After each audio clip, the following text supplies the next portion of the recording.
Shalom. Before I start, I'm going to give all praises to Yahweh, Bahashem, Yahweh Shai, Bahashem, Rakakorash, give honors to the elders and apostles of Great Millstone, peace, blessings, and salutations to all the elect Akim, Wa'akwath, learning, teaching, and truth and sincerity. Another video to the Spirit, your brother Malat from GMS Detroit.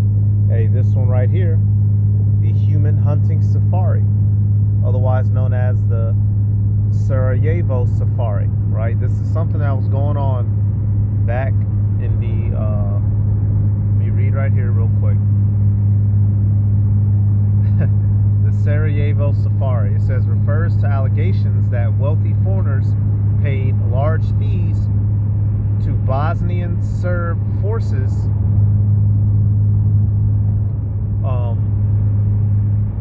to shoot at civilians in besieged Sarajevo during the 1992 through 1996 war.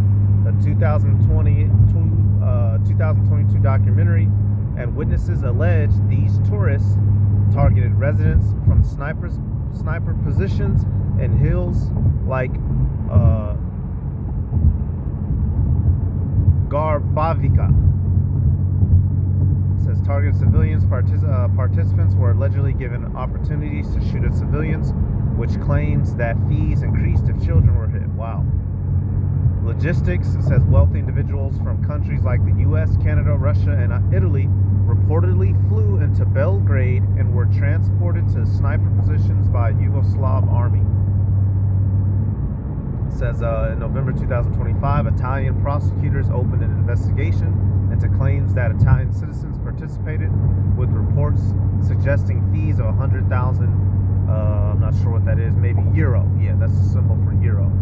So it says what the film Sarajevo Safaris features testimonies, including an anonymous intelligence agent detailing these events, right, in the famous place known as Sniper Alley. So this was during the Bosnian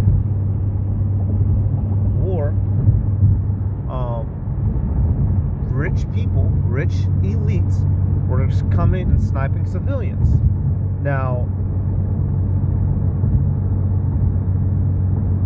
this is something that we've seen in the movies. Rich people hunting civilians, surviving the game with Ice-T. The movie The Hunt with that white bitch, right? And I forget that other chick's name. But this is a real thing that really happened. They present these things to you as TV shows and movies, but they actually go on in real life.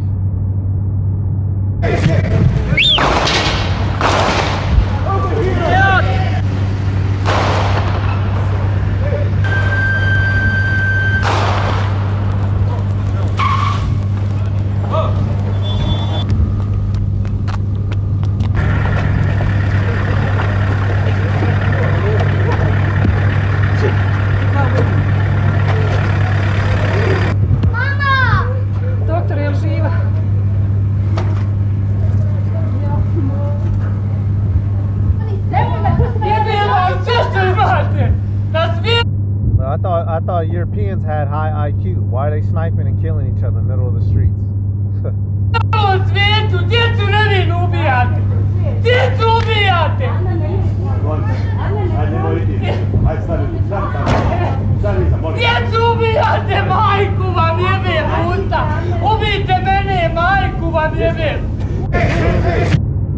They probably killed his kid or something. So, this is, back the good old days, right? Now, this footage, we don't necessarily know exactly if this was regular soldiers shooting or the wealthy tourists that were shooting. Nonetheless, this is a real thing that was going on. This is some of the real shit that goes on behind the shadows in this world that we live in, y'all. They show it to you in movies. They show it to you in TV shows. But come to find out, these are some of the devilish things that these assholes have been up to. And they know that they can get away with it because of secrecy. But by way of the Holy Spirit, now many of these evil, wicked deeds that this man has been doing for a long time in the shadows, it's coming to light. Let me get... Why that nigga keep hitting his brakes, man? Yeah, let me get... Wow, hold up.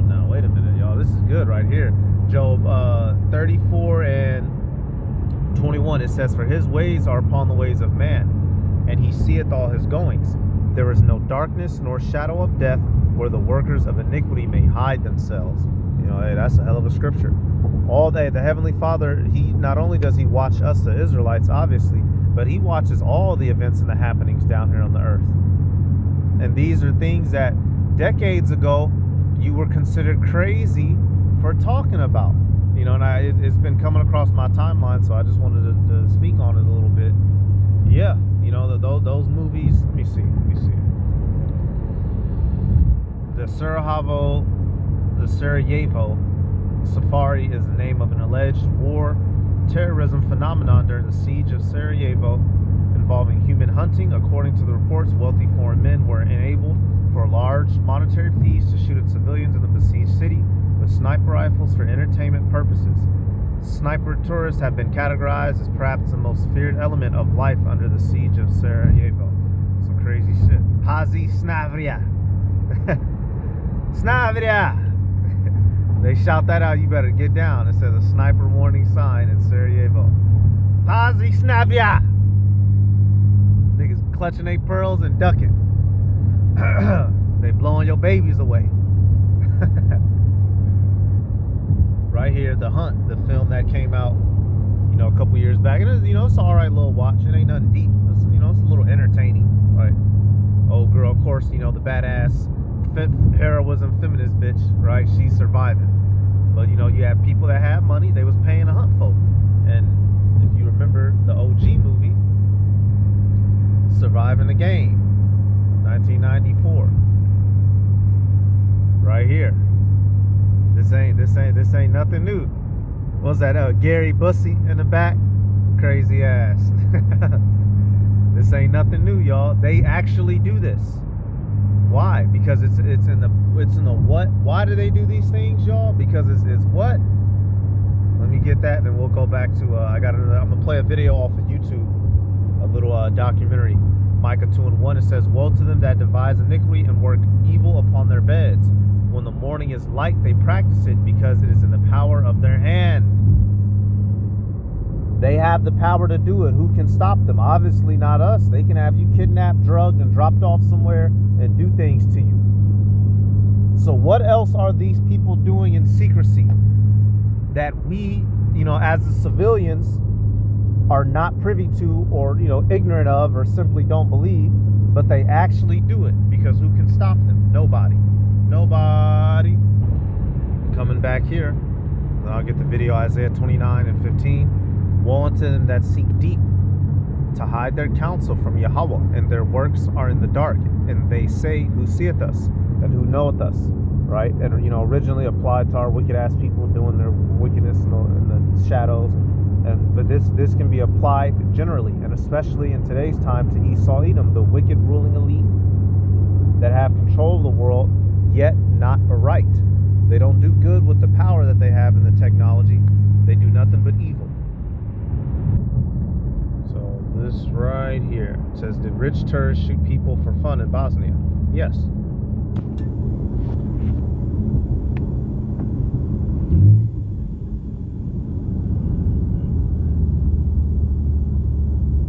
It's February 2007, and we're in The Hague in the Netherlands. We're in a courtroom in front of a United Nations tribunal. An investigation is underway into war crimes committed in Bosnia in the early 1990s during a brutal siege that took place in its capital city, Sarajevo. During the trial, one of the prosecution witnesses stands out. His name is John Jordan. He's an ex-US Marine who'd spent time in Sarajevo in the early 90s. And today, the 22nd of February, he's telling the tribunal of the horrors he witnessed there. He describes a city under siege. Men with rifles crawled the streets, and nearly 12,000 innocent people were sniped in cold blood, many of them women and children. John himself had been shot in the chest. But that's not what will make John's testimony stand out. As well as those men with rifles, there was another kind of sniper he'll go on to describe. He calls them tourist shooters. John tells the court they were rich foreigners who paid huge amounts of money to travel to Sarajevo amidst the war and snipe down the locals for fun. This is the first time rumours of Sarajevo's tourist shooters are mentioned in public. But it won't be the last. In years to come, journalists will look more closely into John's claims and reveal a story that's almost too gruesome to believe. Allegations will come out that Italians, Americans, Canadians and Russians paid huge sums of money to travel to Sarajevo during the war and take part in a trophy-hunting human safari. This story is set against the backdrop of a devastating war whose ripple effects are still being felt today. It's about the depths to which humanity... Sorry about that, y'all. True Crime Reports, a global crime show from Al Jazeera. Today's episode, The Human Hunters of Sarajevo. We start in 1992 in the newly independent country of Bosnia. I used to live with my sister and with my parents together in the apartment which is on the last floor of that building. This is Mirsad Seric, who at this point was 22 and living in a high-rise block of flats in the middle of the capital city. We always were very fortunate to have a very good view on the surroundings. Of course, that is one of the highest buildings in Sarajevo. Mirsad is studying history at university, but I'm sorry, I'm gonna fast forward a little bit. I want to get some of the testimonies, really. Boycott the vote, and violence breaks out across the country. And so begins the Bosnian War. Backed by the Yugoslav People's Army and the Serbian government, Bosnia's Serb army is vastly superior, and they quickly gain control over 60% of the country. Over the next 3 years, 100,000 Bosnians will lose their lives, the vast majority of those Muslims. It will be described as the biggest ethnically motivated genocide in Europe since the Holocaust. And on the 6th of April 1992, 13,000 Serb soldiers surround the capital city, and the siege of Sarajevo begins. That day... So, they're horribly outnumbered, and one of the things that the occupying forces did was snipe at their ass. 1 or 2 or 5 particular streets. All streets were dangerous if they expose to those hills, and those hills circling Sarajevo. Now, as the weeks go on and the death toll rises, the city's main street becomes known as Sniper Alley, and the area around it becomes one of the most dangerous in the city. And this is where Mirsad lives. Practically in the very few days or first month we stayed without windows, without doors, because all possible bullets and calibers were hitting our building, including our apartment.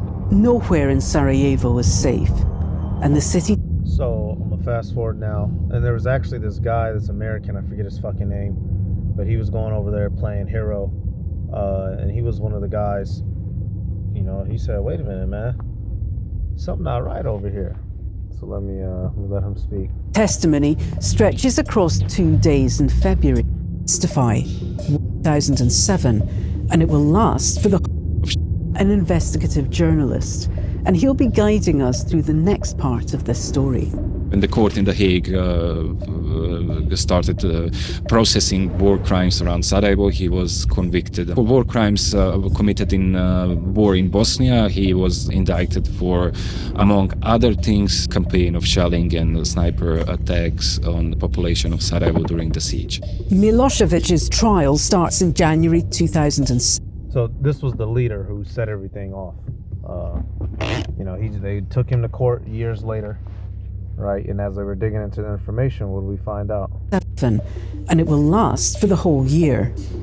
During that time, more than 130 witnesses are called to testify. One of them is the volunteer firefighter, John Jordan. John's testimony stretches across 2 days in February. He's questioned about the work he was doing there and the horrors he witnessed. You can read his testimony online. There's one bit that stands out. The city was ruled by Serb snipers, yes, John tells the court, but there was another kind of sniper who seemed different from the rest. He saw them roaming the streets of the city on multiple occasions, and they stood out. Firstly, their clothes. They wore a sort of civilian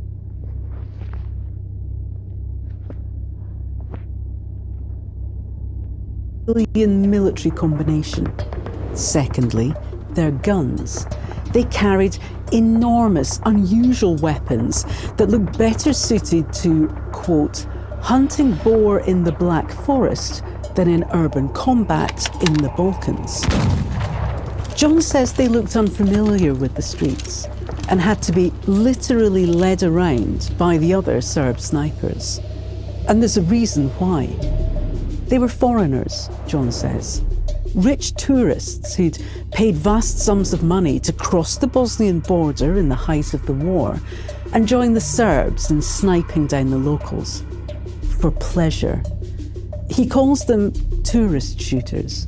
He thinks they may have been German, and he says they were given privileged positions uphill so that their victims, downhill, So this is a testimony from a guy who was over there. This isn't, hey, sometimes you got to decipher between the internet bullshit, right? But this is a testimony from somebody who was over there. He said these dudes were clearly dressed not like a soldier. They had weapons that the traditional soldiers weren't using, right? And you could tell that that they were unfamiliar in their movements because they didn't know the city. Come on now, y'all. What was going on? Those niggas was paid to come kill. Shit. Or an easier shot. It's an almost implausible story. Rich foreigners flooding to Sarajevo, paying money to the Serbian army to shoot down the locals for fun. Amazingly, initially, John's story doesn't really go anywhere. He admits he never actually saw any of these men snipe anyone down, only that their existence was pretty much known by everyone who was there. So the judge finishes questioning him.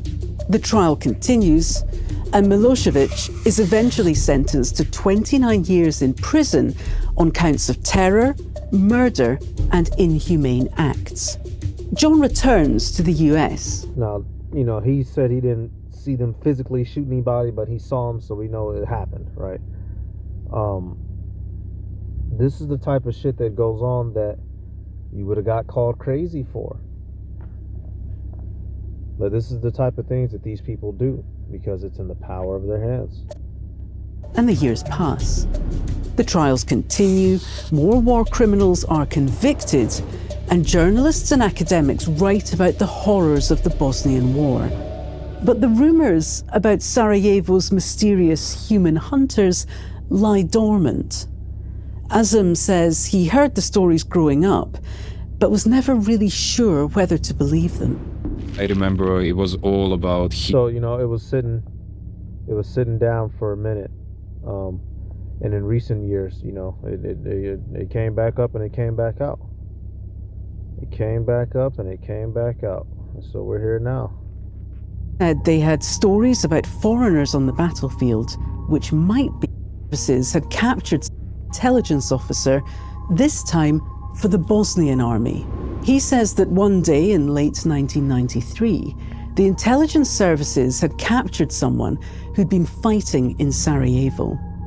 That captive said they had stories about foreigners on the battlefield, which might be of interest. According to the captive, the shooters came from places like the US, Canada, Russia, and Italy. They arrived in Bosnia often by bus. They travelled from places like Serbia and Italy to an area just outside of Sarajevo called Pale. From there, it's about a half-hour drive into the city. According to Subasic, United Nations intelligence officers eventually catch on and an investigation ensues.